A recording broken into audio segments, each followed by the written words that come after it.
Ya estamos de regreso, absolutamente en vivo a esta hora de la tarde, 19:45. Hemos partido así de manera un poco más abrupta, nuestra primera edición en el día de hoy por todos los hechos que están ocurriendo y que están en pleno desarrollo y de lo que seguiremos informando. En un día tremendamente noticioso en el plano nacional y también en el internacional. De eso queremos abordar ahora con más detenimiento, con más profundidad, porque fue una figura que dividió a la población de Libia y a la comunidad internacional.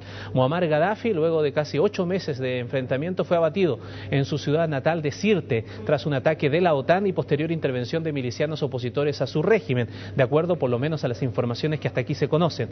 El deceso del polémico líder generó reacciones en todo el mundo, entre las que destaca la del presidente Barack Obama, que aseguró que este es el fin de un capítulo largo y doloroso. Queremos analizar esto que ha sido la noticia del día en materia internacional, sin lugar a dudas, y para eso nos acompaña el presidente del Centro de Cultura Islámica, Fuad Musa, aquí en los estudios de CNN Chile. Fuad, muchas gracias por estar con nosotros nuevamente. Ramón, muy buenas tardes, muchas gracias por la invitación. ¿Era lo previsible? ¿Esto iba a ocurrir sí o sí? Evidentemente que sí, la situación de Libia era cada día más inestable. Ya hace 2 meses que prácticamente había desaparecido del plano noticioso Gaddafi a nivel de dirección de su país. Ya el establecimiento de este consejo transitorio realmente lo estaba abarcando todo. Los rebeldes estaban detrás de su captura. Para colmo, digamos, la situación era más débil cuando muchos de sus aliados, muchos de sus generales, militares, políticos, se pusieron al lado, digamos, de este consejo transitorio. Por lo tanto, la situación se ponía en color de hormiga para este líder que marcó una etapa pasando durante 40 años por diferentes áreas del socialismo, con una política exterior ambigua, con una serie de conductas hacia su pueblo que tal vez en un comienzo era tal vez muy espiritual, pero muy idealista del socialismo, pero se fue envolviendo en un mundo de opresión hacia su propio pueblo. Él yendo a Italia en unas grandes jaimas, grandes carpas, y en la realidad tenía grandes mansiones, grandes piscinas en su pueblo, en sus ciudades, en su Libia natal. Por lo tanto había una inconsecuencia. Ese pueblo libio que no tenía la libertad para poder expresarse, vivió en el yugo de su gobierno durante 40 años con una opresión enorme. El trabajo de este líder realmente era visto desde un punto de vista solamente occidente, con una caricatura de la derecha y una caricatura de la izquierda. Un mundo que tal vez hasta nosotros mismos, los chilenos, digamos, estuvimos involucrados. Muchos políticos chilenos fueron a pedir ayuda en un momento determinante, en un momento en que estaba el mundo dividido en 2 áreas del pensamiento político. También él tuvo sus altibajos con el mundo árabe, con el mundo musulmán. Es famoso en el mundo musulmán el rapto y la posible muerte. Dios quiera que no sea así. Por ejemplo, el año 1978 fue invitado por él a un líder musulmán, un sheikh, a una autoridad religiosa muy importante que se llamaba Musa Sadar. Partió desde el Líbano y nunca llegó a Libia. Supuestamente llegó el avión, pero nunca llegó a él. Hoy día el mundo musulmán se levanta pensando que ese líder tan importante para el 1.600 millones de creyentes esté aún vivo a los 80 y tantos años de edad. Esta situación realmente es compleja, una realidad en donde este personaje vivía una dicotomía de un mundo con una ropa militar, posteriormente pasó a una ropa de carácter tal vez campestre, elegante, con una vida muy sui generis, con mujeres rusas, con mujeres vírgenes supuestamente, o sea, una locura. Pensamos como musulmanes que esto es una gran oportunidad para el desarrollo de un país, pero la base es mala. Es un país que no tiene una identidad política, un desarrollo ideológico de una organización bajo el esquema nuestro occidental, que es imposible de poder realizar. Hoy día hay una alegría, pero mañana lo más probable es que haya un caos. ¿Y qué pasa con el apoyo de Occidente, con la intervención de la OTAN. Lo digo porque ¿cuál es la diferencia que podríamos tener entonces respecto de la salida de otras figuras anteriormente? Antes se ha justificado la intervención internacional allá por otros motivos. Lo hemos estado conversando muchas veces, la guerra contra el terrorismo, algo que estuvimos conversando aquí en este mismo canal largamente en un foro, Fuad, pero aquí es otra cosa.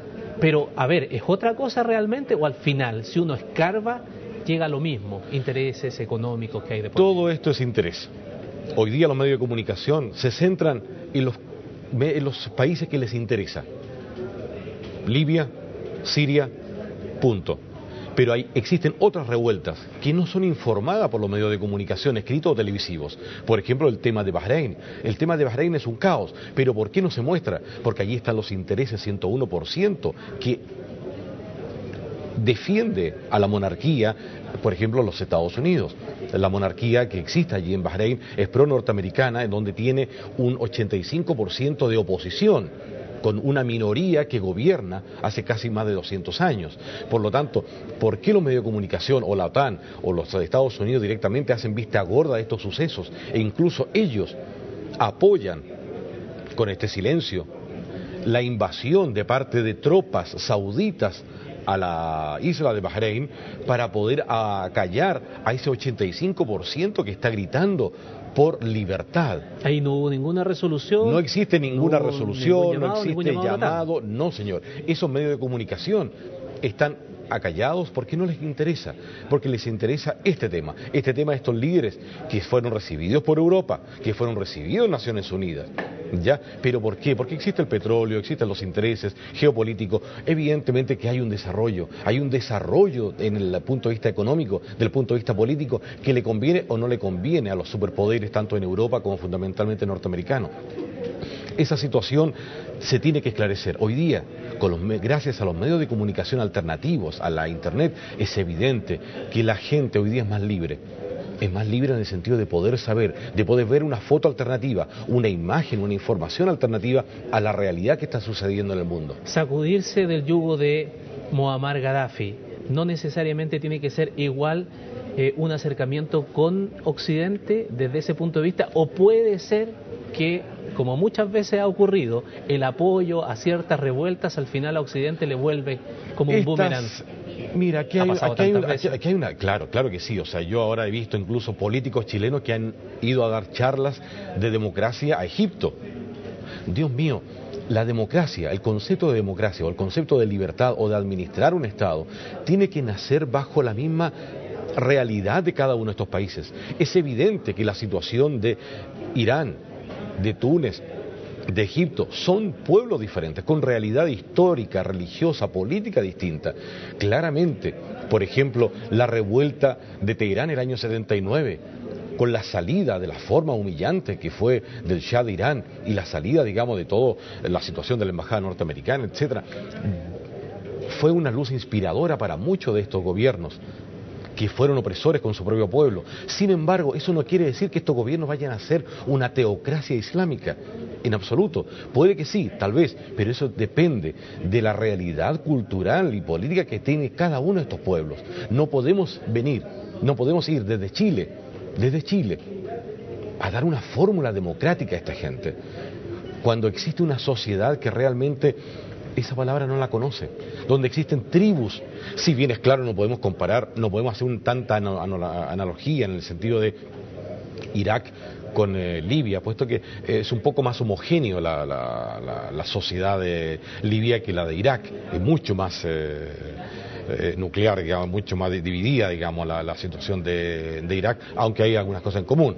Ambos líderes fueron a esconderse a su propio feudo, a su propio pueblo, a su ciudad natal, porque allí las personas, existe una mentalidad ya que la gente no es tanto del país, de ese concepto occidental de nacionalismo que nosotros conocemos, de los años 40, 50, sino que fundamentalmente son de un pueblo, de una región, de una localidad determinada en donde tiene esa identidad.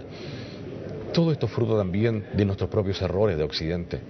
Ese concepto de colonias, de ese concepto de ver fronteras, cómo han ido cambiando en base a líneas rectas en el norte de África.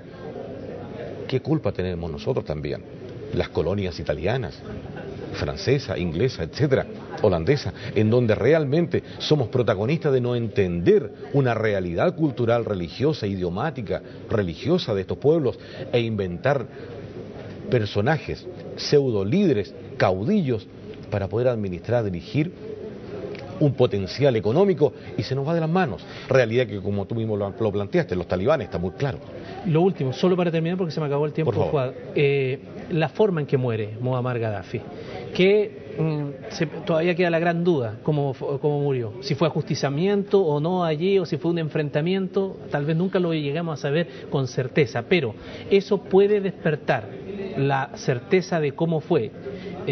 Puede despertar algún tipo de odio, de resentimiento, que genere alguna situación de inestabilidad, o está en tal desprestigio que da lo mismo como haya muerto Muammar. Hoy día las aguas están turbulentas, hoy día está muy confuso. Estaba viendo ahora la internet de las páginas web islámicas de diferentes países musulmanes, y la información es bastante limitada. No existen periodistas extranjeros en las localidades.